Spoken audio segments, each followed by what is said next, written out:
So to start out, I'm just going to go into a Climate Basic account. All you do is go to climate.com,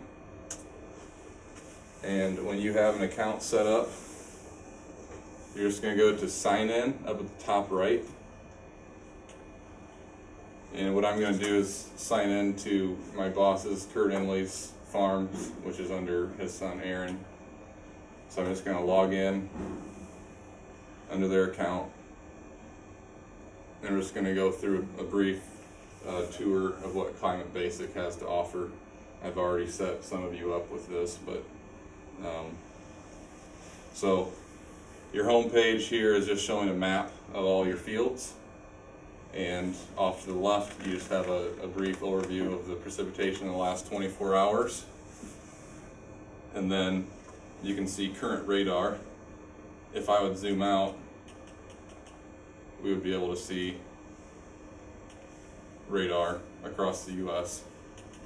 We're just zoomed in, so we're not seeing anything at the moment. Here's the drop down of all the different things we can look at with this map. So current, recent, 24-hour hail, 24-hour precipitation, 72-hour precipitation, and then also in season we'll be able to see the soil moisture and the growth stage. So each of these fields will change colors to match what the soil moisture and the growth stage is for that field. So there'll be a legend up here on the top, and you'll be able to see where the fields are at. Next, I'm just going to hit the weather tab, which goes into more detail on each of the fields.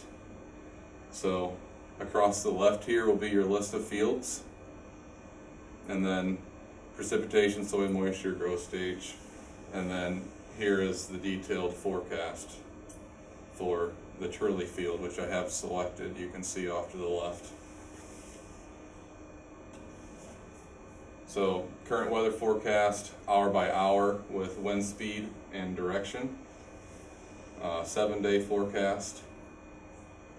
We can also hit a tab up here for past weather. You can select a date range, whichever you choose. You can also select a season all the way back to 1980. So if I just, for an example, I'm going to select 2013 as our season, so we can have something to look at. And you can see the cumulative precipitation, how it's progressed throughout the year. You can just drag your mouse any place and you can see how it's accumulated. Same goes for temperature, the highs and the lows. And then here is the soil moisture. So like this past year, in August, of course, it fell below the 20% mark, which is where their weather insurance product starts paying out. So that's where they consider it to be a drought. And then down at the bottom, it's tracking the growth stage of the plant. And this is where you could plug in a planting date and your relative maturity and season. If you're running a 2020 display, it automatically will log that as long as you have the field view and the Precision Acre bundle. So it's going to automatically log the growth stage because it knows your plant date and your relative maturity based off the height. They've actually updated the 2020 in the last firmware update. So if you just start typing in a number, like start typing in 6288, it'll come up exactly what it's supposed to look like DKC 62-88, and so everything is standardized. So it'll make it very easy for getting hybrids in there correctly.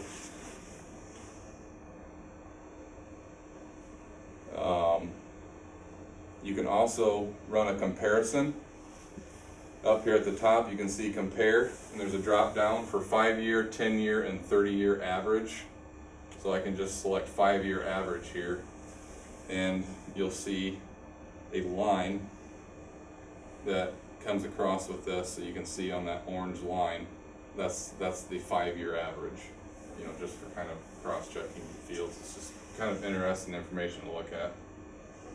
if you're ever bored in the evening sometime.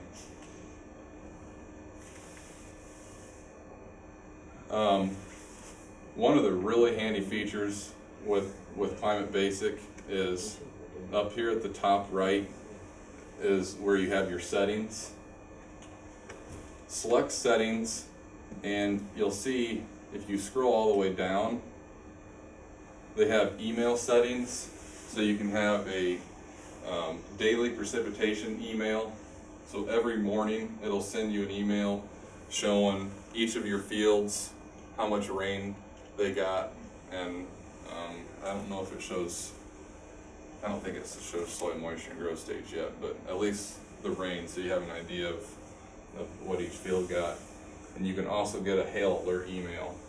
So if you've taken out hail insurance and you had a hailstorm hit a field, you'll be alerted that way, so that way you know to contact your agent as soon as possible. It automatically will do that, or you have to get an app for it or something? Yeah, no, as long as you have this checkbox marked, Okay. it'll send you those alerts automatically right to your email. It'll send it to whatever email you have set up with your account. Why don't you show them how to do pro acres for the guys that are going to do? Yeah, so I guess while we're here, we're under our settings right here in the top right, and when you purchase a Precision Acre bundle, most likely you're going to have Climate Pro acres that come with that. So in order to assign those fields, you'll hit choose pro fields up here in the top. It's probably not going to be on there right away because the climate people have to add those to your account. So as soon as that button comes up, the choose pro acres, you can go in and choose. So Aaron has not assigned his acres yet.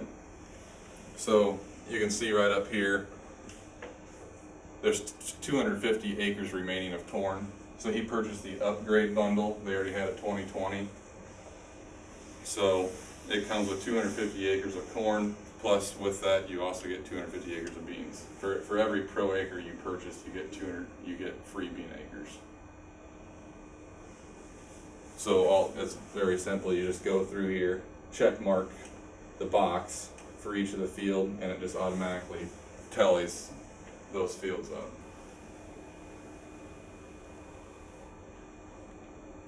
So next I want to tap on the calendar here.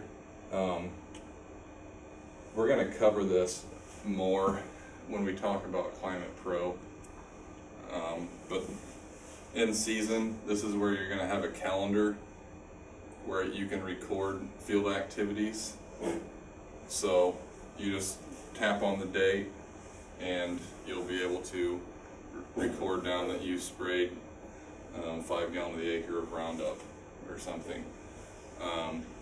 And along with those notes that you record down, it automatically tracks all the weather information behind that.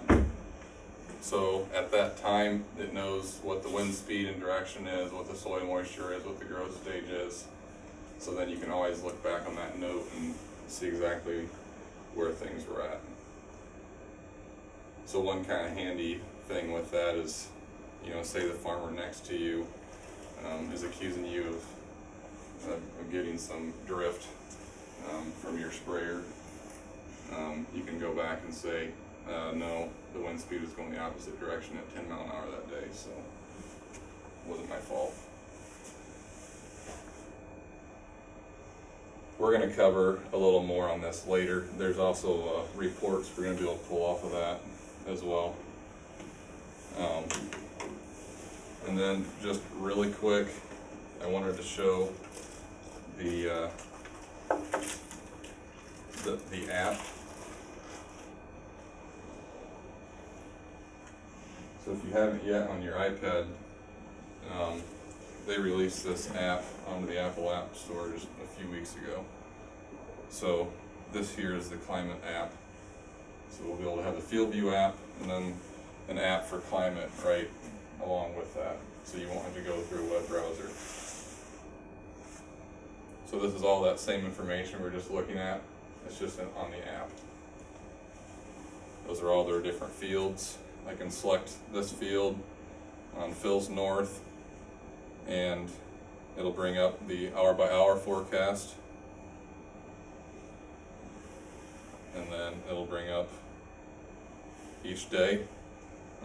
It also interprets the information for you to give you a field workability status. So green means go, yellow is check, stop is, or red is stop. Well, with Climate Basic, it's taken a lot more than that. We're looking at the soils. They're also taking into account evapotranspiration, so it knows the growth stage of the plant. If your corn plant is down at the V1 stage and you get a 1-inch rain, and your corn plant is at a R1 stage and you get a 1-inch rain, the corn is gonna take more of that rain, so it's not gonna count as much into the soil moisture.